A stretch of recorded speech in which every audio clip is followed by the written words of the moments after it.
হঠাৎ করে সকালবেলা আমার শাশুড়ি তাড়াতাড়ি করে হসপিটালের জন্য বেরিয়ে গেল কেন, সেটা জানতে হলে পুরো ভিডিওটাই দেখতে হবে। যাই হোক বন্ধুরা, দেখতে পাচ্ছ সকালবেলা আমার শাশুড়ির সমস্ত কাজকর্ম গুছিয়ে হসপিটালের জন্য রওনা হলো।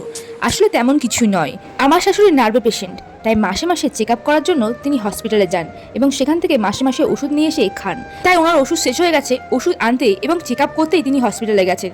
এদিকে দেখো, আমার এদিকে সকাল থেকে একটু মাথাটা কেমন ধরে আছে, তাই ভালো করে তেল দিয়ে ভালো করে মাথাটাকে আশ্রয় নিতে লাগলাম। শুনেছি স্নান করার আগে নাকি মাথা আশ্রালে ভালো হয়।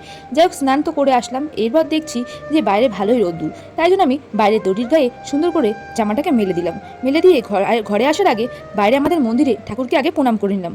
ঘরে এসে ভালো করে মাথাটাকে পরিষ্কার করে আসে নিলাম। এবার খিদে লাগছে, ফ্রিজগুলো দেখি কেমন কিছু আছে কিনা। খুঁজতে খুঁজতে দেখতে পাই এক প্যাকেট লাড্ডু। তাড়াতাড়ি করে এক প্যাকেট লাড্ডু থেকে একটা লাড্ডু বের করে খেতে লাগলাম। আমি মিষ্টি খেতে অতটাও ভালোবাসি না। ফ্রিজে লাড্ডু খুঁজতে গিয়ে তখন দেখি কি একটা কামরাঙা, একটা না দুটো কামরাঙা, তাই একটা কামরাঙা বের করে কেটে খেতে লাগলাম।